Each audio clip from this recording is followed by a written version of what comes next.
नमस्कार दोस्तों। आज हम बात करने वाले हैं कैटलिस्ट।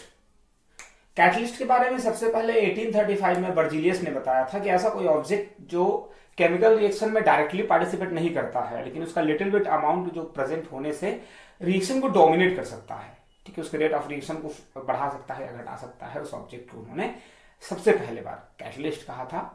तो समझिए क्या है, एक पर्टिकुलर डेफिनेशन अगर उसका बात करें तो ये है कि substance which can dominate the reaction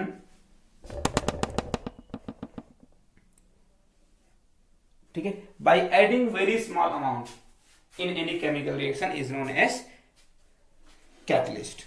ठीक है, अब कैटलिस्ट ऐसा सब्सटेंस होता है जो केमिकली, ठीक है, या क्या बोलते हैं, किसी भी तरीके से डायरेक्ट जो है इन्वॉल्व नहीं होता है रिएक्शन में, ठीक है, बट जब ये यूज होता है किसी केमिकल रिएक्शन में तो उसका सिर्फ फिजिकल स्टेट चेंज होता है। ठीक है, मतलब अगर शुरुआत में हम A प्लस सी, ठीक है, तो कॉम्प्लेक्स बना AC प्लस बी, तो ये बन गया आपका AB प्लस सी।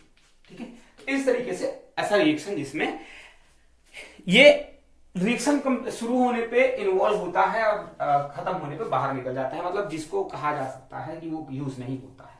ठीक है, ऐसा ऑब्जेक्ट होता है आपका कैटलिस्ट जिसका सिर्फ फिजिकल स्टेट, ठीक है, अगर इसको सॉलिड फॉर्म में यूज किया जाए तो गैस या लिक्विड के फॉर्म में मिल जाएगा, या गैस या लिक्विड के फॉर्म में यूज किया जाए तो अनदर फॉर्म में मिल सकता है, प्रेजेंट होता है। ये कैटलिस्ट का काम है कि रिएक्शन को डिटरमाइन करता है, स्लो डाउन करेगा या फास्ट करेगा। ठीक है, अब कैटलिस्ट के क्या क्या कैरेक्टर्स होते हैं, ठीक है, सबसे पहले देखिए, कैटलिस्ट किसी भी केमिकल रिएक्शन में यूज नहीं होते हैं, ठीक है, याद रखिएगा, खर्च नहीं होगा। कैटलिस्ट जितना यूज किया जाता है उतना ही वो रिएक्शन में बाहर निकल जाता है। ठीक है, सिर्फ उसका फिजिकल स्टेट चेंज हो सकता है। ठीक है, कैटलिस्ट का वेरी लिटिल अमाउंट, बहुत ही कम अमाउंट जो है किसी भी रिएक्शन को कैटलाइज करने के लिए बहुत ज्यादा सफिशिएंट होता है। ठीक है, मतलब इसका बहुत ज्यादा अमाउंट हमको यूज करने की जरूरत नहीं पड़ती है। कोई भी कैटलिस्ट जो है इक्विलिब्रियम स्टेट को, ठीक है, जो साम्यावस्था होता है रिएक्शन का, उसको कभी भी परिवर्तित नहीं करता है। ठीक है, हर एक कैटलिस्ट का एक पर्टिकुलर टेम्परेचर होता है जिसमें वो इफेक्टिवली काम करता है, उस टेम्परेचर के नीचे या ऊपर वो अच्छे से काम नहीं करता है। हर एक कैटलिस्ट जो है वो स्पेसिफिक होता है, मतलब हर रिएक्शन के लिए एक ही कैटलिस्ट यूज नहीं किया जा सकता है। ठीक है, या ये कहें कि कैटलिस्ट जो है पर्टिकुलर रिएक्शन के लिए यूज किया जा सकता है, इसलिए बोलते हैं कि ये स्पेसिफिक नेचर का होता है। ठीक है, ना तो हर रिएक्शन में एक ही कैटलिस्ट यूज किया जा सकता है, ठीक, ना ही एक ही कैटलिस्ट जो है डिफरेंट रिएक्शंस में यूज किया जा सकता है। ठीक है, मतलब एक पर्टिकुलर रिएक्शन के लिए पर्टिकुलर कैटलिस्ट का यूज किया जाता है। ठीक है, क्या है ये आगे हम आपको एग्जांपल से समझाएंगे।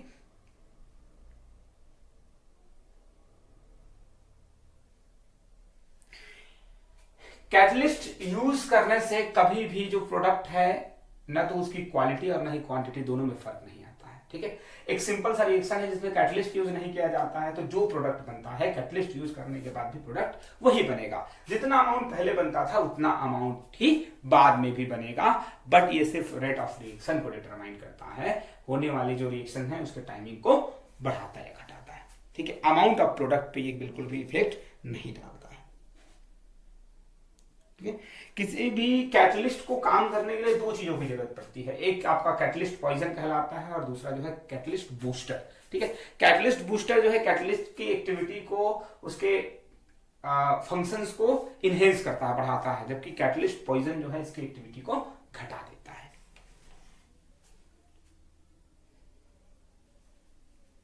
ठीक है, अब एक ही जो कैटलिस्ट है वो मल्टीपल टाइम, क्योंकि ये यूज नहीं होता इसलिए ये मल्टीपल टाइम यूज किया जा सकता है। ठीक है, तो ये कुछ कैरेक्टर्स हैं जो बेसिकली एक कैटलिस्ट के कैरेक्टर्स होते हैं। आगे क्लासिफिकेशन ऑफ कैटलिस्ट, कैटलिस्ट को क्लासिफाई किया गया है बेसिकली 4 टाइप से। ठीक है, सबसे पहला है पॉजिटिव कैटलिस्ट। ठीक है, catalyst which can enhance the rate of reaction. ठीक है, ऐसा कोई भी कैटलिस्ट जो रेट ऑफ रिएक्शन को बढ़ा सकता है, इंप्रूव कर सकता है, इंक्रीज कर सकता है, उसको हम लोग पॉजिटिव कैटलिस्ट कहते हैं। ठीक है, जब पोटेशियम क्लोराइड KCl KClO3, इसको हम लोग पोटेशियम क्लोराइड कहते हैं, इसको अकेले गर्म किया जाता है, ठीक है, तब ये इसका जो डिसोसिएशन है, ठीक है, वो बहुत स्लो होता है। लेकिन जैसे इसमें MnO2 स्मॉल अमाउंट में प्रेजेंट मिला दिया जाता है तो इसका डिसोसिएशन फास्ट होता है।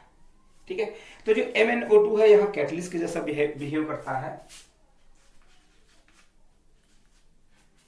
इस कैटलिस्ट के प्रेजेंस के कारण जो रिएक्शन स्लो होता था वो रिएक्शन फास्ट होने लगता है। ठीक है, तो जो रेट ऑफ रिएक्शन को बढ़ा दे, पहले स्लो होता था बाद में फास्ट हो गया, मतलब रेट ऑफ रिएक्शन बढ़ गया तो पॉजिटिव कैटलिस्ट। ठीक है, second one is negative catalyst. ठीक है, नेगेटिव कैटलिस्ट होता है ऐसा कैटलिस्ट जो रेट ऑफ रिएक्शन को स्लो कर सकता है, घटा सकता है। ठीक है, उसको हम लोग नेगेटिव कैटलिस्ट कहते हैं।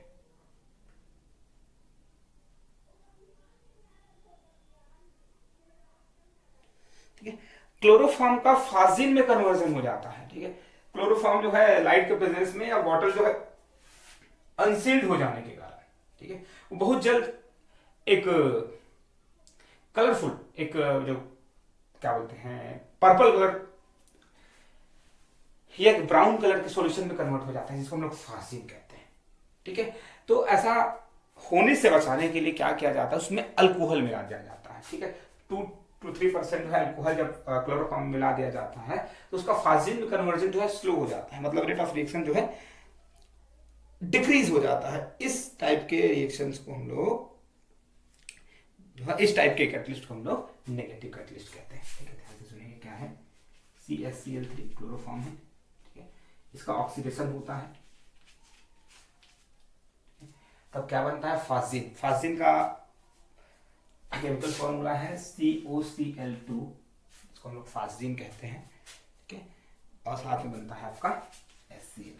ठीक है, अगर इसमें अल्कोहल ना मिलाया जाए तो प्रोसेस जो है फास्ट होता है। ठीक है, और क्लोरोफॉर्म का बहुत जल्दी से फाजिन में कन्वर्जन होता है। लेकिन जब इसमें एथेनॉल मिला दिया जाता है, एथिल अल्कोहल, ठीक है, तो ये जो प्रोसेस है वो धीमा हो जाता है, स्लो हो जाता है, क्योंकि अल्कोहल के प्रेजेंस से रेट ऑफ रिएक्शन जो है डाउन होता है। तो ऐसा कोई भी ऑब्जेक्ट जो रेट ऑफ रिएक्शन को डिक्रीज करते हैं उसको हम लोग बोलते हैं नेगेटिव कैटलिस्ट। ठीक है, the third one is self catalysis या सेल्फ कैटलिस्ट। कुछ ऐसे ऑब्जेक्ट्स होते हैं जो किसी केमिकल रिएक्शन के पर्टिकुलर टाइम में, ठीक है, एक कैटलिस्ट के जैसा बिहेव करते हैं, उन सब्सटेंसेस को हम लोग सेल्फ कैटलिस्ट कहते हैं।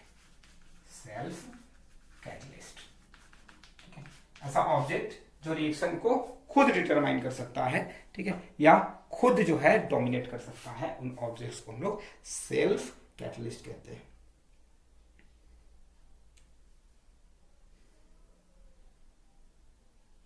ठीक है, एग्जांपल है आपका, जब एसिडिक KNO4 को ऑक्जेलिक एसिड के साथ रिएक्ट कराया जाता है तो शुरुआत में जो है रिएक्शन धीरे धीरे होता है, लेकिन थोड़े समय के बाद रिएक्शन जो है फास्ट होना शुरू हो जाता है। ठीक है, तो इस टाइप के रिएक्शन को हम लोग सेल्फ, इस टाइप के कैटलिस्ट को हम लोग सेल्फ कैटलिस्ट कहते हैं। ठीक है, क्या बोला जा रहा है देखिए, KMnO4 एसिडिक है। ठीक है, एसिडिक मतलब क्या है, इसमें मिला दीजिए आप H2SO4। ठीक है, या HCl आप मिला सकते हैं, कोई प्रॉब्लम नहीं है।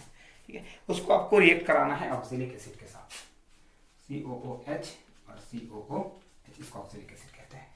इसके साथ जब रिएक्ट करा देते हैं हम, ठीक है, तो क्या बनेगा, K2SO4 प्लस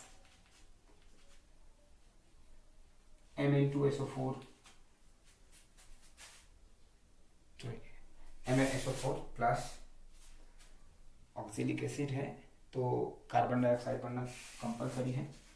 ठीक है, प्लस H2O। ठीक है, इसको बैलेंस कर लीजिएगा। ठीक है, K2 है, लगा दीजिए। ठीक है, H2, तो 2MnSO4, ठीक है। कार्बन को ले कितना है, जितना कार्बन उतना आपका CO2 बनेगा, ठीक है। 5 टाइम 10 CO2 और 8 H2O, ठीक, ये बैलेंस है, इस तरीके का होगा। तो जब रिएक्शन में जब एसिडिक KMnO4 को ऑक्सैलिक एसिड के साथ रिएक्ट कराया जाता है तो शुरुआत में रिएक्शन धीरे धीरे होता है, ठीक है। जैसे ही MnSO4, ठीक है, MnSO4 मैंगनीज सल्फेट का फॉर्मेशन होता है, रिएक्शन जो है फास्ट हो जाता है, क्योंकि MnSO4 ऐसे कैटलिस्ट यूज होता है, क्योंकि हमने कैटलिस्ट बाहर से नहीं डाला है, रिएक्शन में खुद प्रोड्यूस हो रहा है, इसलिए इसको हम बोलते हैं सेल्फ कैटलिस्ट, और ये प्रोसेस कहलाएगा सेल्फ कैटलिसिस, ठीक है। Next one is induced catalyst, ठीक है। The fourth type of catalyst is known as induced catalyst, ठीक है।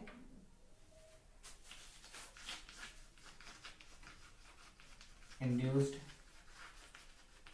कैटलिस्ट, ठीक है। क्या है इंड्यूस्ड कैटलिस्ट?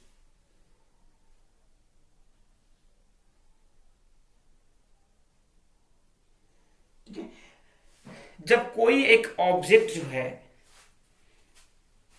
या जब कोई एक हाफ रिएक्शन जो है किसी और रिएक्शन को इंड्यूस कर दे, मोटिवेट कर दे, कैटलाइज कर दे, तब इस रिएक्शन को, इस टाइप के रिएक्शन को हम लोग बोलते हैं इंड्यूस्ड कैटालिसिस, ठीक है। जब सोडियम सल्फाइड को हवा में रखते हैं तो वो ऑक्सीडाइज हो जाता है, ठीक है, और सोडियम आर्सेनाइड को एयर में रखने से वो ऑक्सीडाइज नहीं होता है, ठीक है। ध्यान से सुनेंगे, यदि सोडियम सल्फाइड को एयर में रखें तो ऑक्सीडाइज हो जाता है, लेकिन आर्सेनाइड जो है ऑक्सीडाइज नहीं होता है, लेकिन जब दोनों को मिला करके हवा में रखते हैं तो दोनों ऑक्सीडाइज हो जाता है, ठीक है। यहां जो सोडियम आर्सेनाइड है वो सोडियम सल्फाइड को मोटिवेट करता है, ठीक है। किसके लिए मोटिवेट करता है? ऑक्सीडाइज होने के लिए, ठीक है। तो याद रखिए, सोडियम आर्सेनाइड जो पहले ऑक्सीडाइज नहीं होता था उसका भी ऑक्सीडेशन हो गया, किसके प्रेजेंस के कारण? सोडियम सल्फाइड के प्रेजेंस के कारण, जब दोनों एक साथ मिक्स हुए तब, ठीक है। अब किसी भी कैटलिस्ट के रेट ऑफ रिएक्शन को डिटरमाइन करने के लिए दो चीजें जो बहुत इंपॉर्टेंट है, जैसा मैंने पहले ही कहा था, ठीक है, वो है आपका प्रोमोटर या बूस्टर जिसको कहते हैं, ठीक है, प्रोमोटर जिसको बूस्टर भी कहते हैं, and the second one is catalyst poison, ठीक है। Catalyst promoter and catalyst poison. Catalyst promoter क्या है? The object which can enhance the rate of reaction, ठीक है, या ऐसा कोई भी सब्सटेंस जो कैटलिस्ट के एक्टिविटी को बढ़ा दे, ठीक है, उसको हेल्प करे रेट ऑफ रिएक्शन को बढ़ाने में, उसको हम लोग बोलते हैं प्रोमोटर, ठीक है। फॉर एग्जांपल जो हैबर प्रोसेस है, ठीक है, उसमें आपका आयरन जो है एज ए कैटलिस्ट यूज होता है, लेकिन जब उसमें मोलिब्डेनम और यूज किया जाता है तो वो रेट ऑफ रिएक्शन को बढ़ा देता है। हैबर प्रोसेस क्या है देखें, N2+H2, तो जो बनता है अमोनिया, अमोनिया बनाने का एक प्रोसेस है जिसको हम लोग हैबर प्रोसेस कहते हैं, ठीक है। इसमें iron as a catalyst use होता है, ठीक है। तो आयरन अकेला अगर प्रेजेंट हो तो रेट ऑफ रिएक्शन जो है थोड़ा सा स्लो होता है, लेकिन जब इसमें मोलिब्डेनम और यूज किया जाता है तो रेट ऑफ रिएक्शन बढ़ जाता है। तो ऐसा कोई भी ऑब्जेक्ट जो कैटलिस्ट के रेट ऑफ रिएक्शन को बढ़ाते हैं उसको हम लोग बोलते हैं प्रोमोटर और बूस्टर, ठीक है। The second one is catalyst poison, the substance which can reduce और decrease the rate of reaction, ठीक है, और activity of catalyst is known as catalyst poison. जो कैटलिस्ट के एक्टिविटीज को डिक्रीज कर दे, कम कर दे, वो कहलाएगा आपका कैटलिस्ट पॉइजन, ठीक है। कांटेक्ट प्रोसेस में जो H2SO4 बनाने का एक प्रोसेस है, ठीक है, उसमें आर्सेनिक ऑक्साइड प्लेटिनेटेड एस्बास्टाइस के प्रेजेंस में, ठीक है, काम करता है। तो प्लेटिनेटेड एस्बेस्टॉस जो है वो एक कैटलिस्ट है, ठीक है, जो AS2O3, ठीक है, आर्सेनिक ऑक्साइड के प्रेजेंस के कारण रेट ऑफ रिएक्शन जो है स्लो डाउन कर लेता है, उसका रेट ऑफ रिएक्शन जो है स्लो डाउन हो जाता है। इस टाइप के सब्सटेंस को हम लोग बोलते हैं, क्या होता है, SO2 प्लस O2, ठीक है, SO3, ठीक है, ये इसमें प्लेटिनेटेड एस्बेस्टॉस, ठीक है, एस्बेस्टॉस ये आपका कैटलिस्ट है। जब सिर्फ एस्बेस्टॉस, प्लेटिनेटेड एस्बेस्टॉस यूज होगा तो रेट ऑफ रिएक्शन हाई रहता है, थोड़ा सा ज्यादा रहता है। लेकिन जैसे ही इसमें AS2O3 आर्सेनिक ट्राइऑक्साइड या आर्सेनिक ट्राइऑक्साइड, ठीक है, या जिसको आर्सेनाइड कहते हैं, यूज किया जाता है, वैसे ही रेट ऑफ रिएक्शन जो है स्लो डाउन हो जाता है, ठीक है। तो ऐसा कोई ऑब्जेक्ट जो कैटलिस्ट के रेट ऑफ रिएक्शन को डाउन कर दे या उसकी एक्टिविटी को कम कर दे, उसको हम लोग कैटलिस्ट पॉइजन कहते हैं, ठीक है। कल हम बात करेंगे आगे कि कैटलिसिस कितने टाइप के होते हैं, ठीक है। कैटलिसिस क्या है, ऐसा फेनोमेना, ऐसी एक्टिविटी जिसमें कैटलिस्ट जो है रिएक्शन को डिटरमाइन करता है, वो कैटलिसिस कहलाता है, ठीक है। वो कितने टाइप के होते हैं इस पे हम कल डिस्कस करेंगे, ठीक है। Thank you.